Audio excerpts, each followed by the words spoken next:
কোটা আন্দোলন যেহেতু সরকার মেনে নিয়েছে, আমরা আর কোনো আন্দোলনে যাব না, সহিংসতা যাব না, বিশ্ববিদ্যালয়গুলো খুলে দেওয়া হোক এবং ডিবি কার্যালয় থেকে তাদেরকে সংবাদ সম্মেলন করানো হয়েছে, যেখানে সংবাদ সম্মেলন করার কথা হচ্ছে ঢাকা বিশ্ববিদ্যালয় কিংবা রাজু ভাস্কর্যের সামনে থেকে।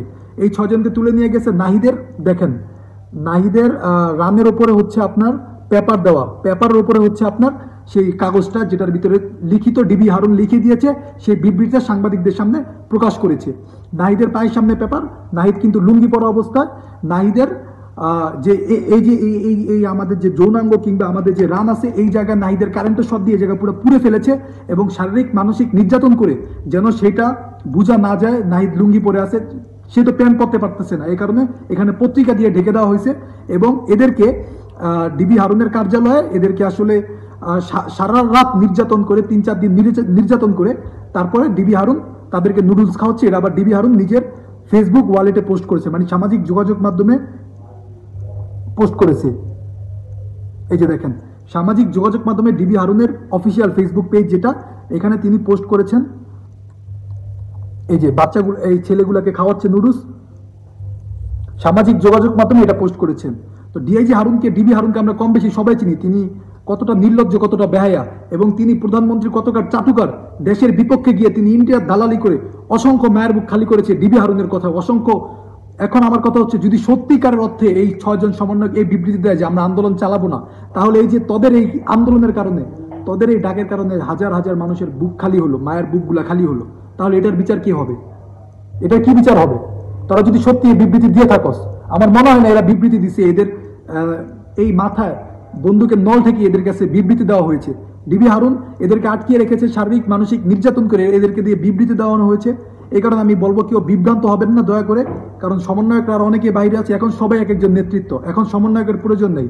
এরা ডাক দিয়েছিল, আপনারা আন্দোলনে নেমেছিলেন, এখন আপনারা নিজ নিজ এলাকা ভিত্তিক ক্যাম্পাস ভিত্তিক সমন্বয়ক তৈরি করুন, নতুন কমিটি গঠন করুন। এদেরকে মানসিকভাবে শারীরিকভাবে প্রচুর টর্চার করা হয়েছে, এরা এখন স্বাভাবিক অবস্থায় নাই এবং নাহিদ ভাইকে এই জায়গায় একদম পুড়ে ফেলেছে মারতে মারতে এবং অবস্থা কাহিল করে দিয়েছে। এই কারণে আমি বলবো কেউ বিভ্রান্ত হবেন না, এটা আসলে সরকারেরই একটা পরিকল্পনা যে এদেরকে দিয়ে মিথ্যা, সরকার নিজেই ডিবি হারুন নিজেই লিখে দিয়ে সেই বিবৃতি এদেরকে দিয়ে পড়িয়ে দিয়েছেন। ডিবি হারুন যে বাংলাদেশের কতটা নিকৃষ্ট পুলিশ সেটা বলার ভাষা আর আমি রাখি না। তারপর আমি বলতে চাই দেশের স্বার্থে, কালকে যদি আমি মারা যাই আমার কোনো আফসোস নেই, দেশের স্বার্থে আজকে এই কথাগুলো বলে যাচ্ছি, ডিবি হারুনের বিচার বাংলাদেশেই হবে। তুমি কত মায়ের বুক খালি করেছো, আজকে আবু সাইদ থেকে শুরু করে কত মানুষ মারা গিয়েছে, প্রধানমন্ত্রী সমবেদনা জানাচ্ছে। যখন এদের ছেলেগুলোকে মেরে ফেলা হয়েছে তখন তোমাদের সমবেদনা কোথায় ছিল? যখন বলেছিল রাজাকারের বাচ্চা, এরা ড্রাগ এডিক্টেড, এই আরাফাত মাগিদ দালাল, এ কথা যখন বলেছিল তখন এদের আপনার সমবেদনা কোথায় ছিল? এগুলো এখন সব নাটক এবং এগুলো এখন নাটক সাজাচ্ছে এতগুলো মায়ের বুক খালি করে, এবং এরা যে অভিনেতা এটা আমরা আগের থেকে জানি। ছাত্ররা কেউ বিভ্রান্ত হবেন না, নতুন ঘোষণা আসছে, নতুন নেতৃত্ব আসছে এবং এই ঘোষণার অপেক্ষা থাকুন, রাজপথে সবাই একসাথে নামুন। এবং ছাত্ররা যে বিবৃতি দিয়েছে যে 6 জন, এই 6 জনকে আপাতত যেহেতু তারা মানসিক এবং শারীরিকভাবে নির্যাতিত, তাদেরকে সমন্বয় কমিটি থেকে বয়কট করে তাদেরকে ইস্তফা দিয়ে নতুন কমিটি গঠন করে আপনারা নতুনভাবে আন্দোলন করুন। কারণ হচ্ছে এই 6 জনের তো আর শারীরিক মানসিক টর্চার হয়েছে, কিন্তু যেসব মায়ের বুক খালি হয়েছে, যেসব ছেলেগুলো মারা গেছে, এদের বিচার কে করবে? যে পুলিশগুলো আজকে গুলি চালিয়েছে এদের বিরুদ্ধে আইনগত ব্যবস্থা নিতে হবে না?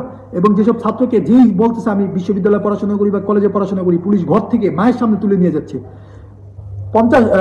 20,000-এর বেশি মানুষকে গ্রেপ্তার করা হয়েছে, 900-এর বেশি মানুষকে হত্যা করা হয়েছে, এখন পর্যন্ত গ্রেপ্তার চলছে, এখন পর্যন্ত মানুষকে হত্যা চলছে। সো এরপরও যদি ছাত্ররা যদি আপোষ মেনে নেয় তাহলে আমি বলবো এটা বাংলাদেশ জাতির জন্য লজ্জাজনক।